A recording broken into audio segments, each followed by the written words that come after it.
जय श्री गणेश। नमस्कार, मैं आचार्य संजय द्विवेदी। दीपावली की हार्दिक शुभकामनाएं।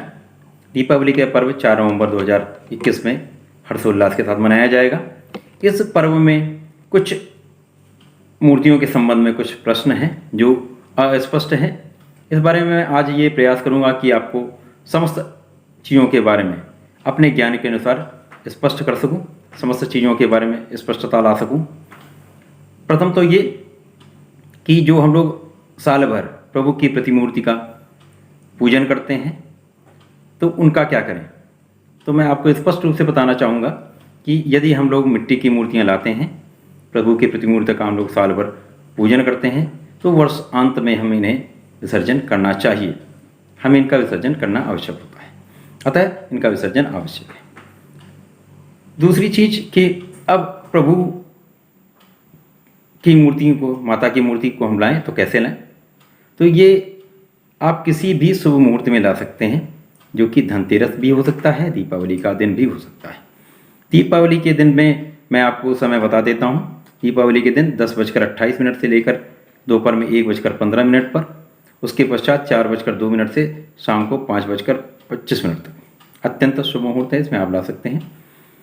उसके अतिरिक्त आप धनतेरस को ये लाना चाहते हैं तो बहुत अच्छा है, धनतेरस को लाना ही चाहिए। तो धनतेरस में लाने का समय मैंने अपने पिछले वीडियो में, धनतेरस वाले वीडियो में दिया हुआ है, उसका लिंक मैं अपने इस वीडियो के डिस्क्रिप्शन में डाल दूंगा। अब मैं तीसरी चीज़ स्पष्ट करना चाहता हूँ कि जो हम मूर्ति लाएँ वो किस प्रकार की मूर्ति लाएँ।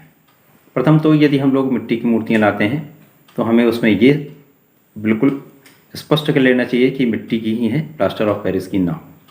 दूसरा, उनको हम अच्छे से देख लें, परख लें कि कहीं पे खंडित ना हो, कोई भी भाग किसी भी तरीके से भी छोटा सा भी खंडित नहीं होना चाहिए। तीसरा, ये अवश्य देख लें कि मूर्तियाँ उजले वर्ण की होनी चाहिए, डार्क कलर की नहीं होनी चाहिए, प्रथम।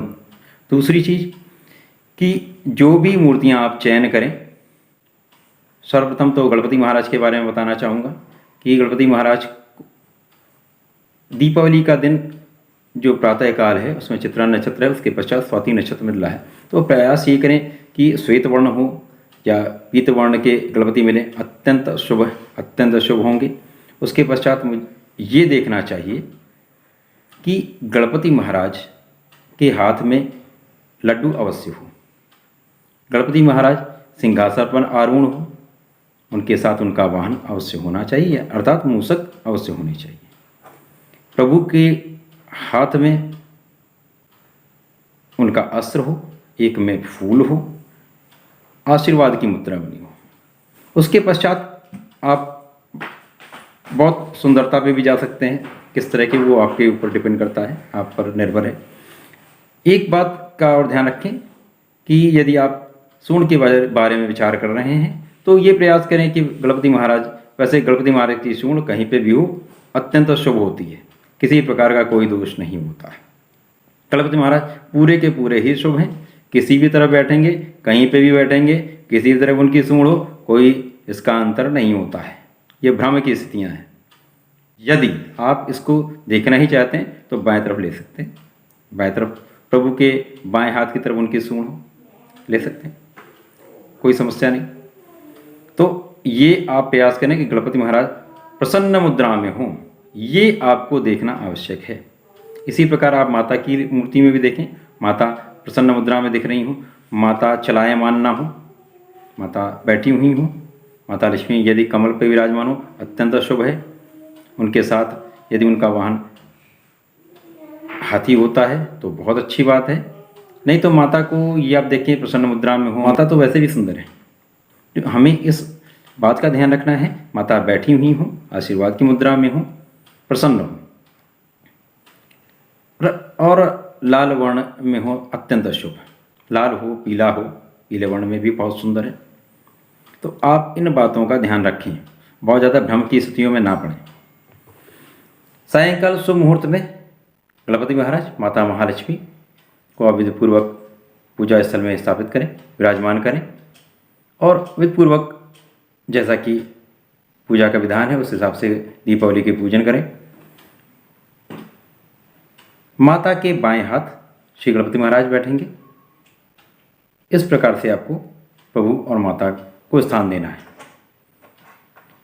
दूसरा प्रश्न ये आया कि यदि हम धातु की मूर्ति लेते हैं अर्थात चांदी या पीतल की मूर्ति लेते हैं तो पहला तो इसमें अपने घर के पूजा स्थल में रखने के लिए 2.5 अंगुल का नियम है। 2.5 अंगुल के ही मूर्तियाँ होनी चाहिए। उसके बाद ये मूर्तियाँ आपस में जुड़ी नहीं होनी चाहिए, चाहे मिट्टी की मूर्ति हो या किसी प्रकार की मूर्ति हो। गणेश जी और माता लक्ष्मी की मूर्तियाँ अलग अलग ही होनी चाहिए, ये कहीं से भी आपस में जुड़ी नहीं होनी चाहिए, इसका अवश्य ध्यान रखिए। गुरुवार है, जब आप नई मूर्तियाँ स्थापित करेंगे तो पुरानी मूर्तियों को आपको वहाँ से विसर्जित करना पड़ेगा। तो गुरुवार के दिन आप विसर्जित ना करें, सम्मान के साथ रख दें, उसके पश्चात अगले दिन उनका विसर्जन कर देना चाहिए। यदि इस प्रकार से आप समस्त चीज़ों का ध्यान रखेंगे तो दीपावली की पूजा अत्यंत शुभ होने वाली है। आपको हर प्रकार का आशीर्वाद, गणपति महाराज का आशीर्वाद, माता महालक्ष्मी का आशीर्वाद, धन के देवता का आशीर्वाद तथा धन्वंतरी महाराज का आशीर्वाद अवश्य मिलेगा।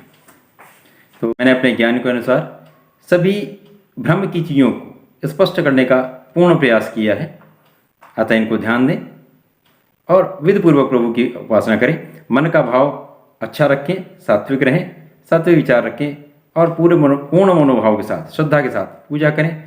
अवश्य आपकी पूजा फलदायी होगी। धन्यवाद। नमस्कार।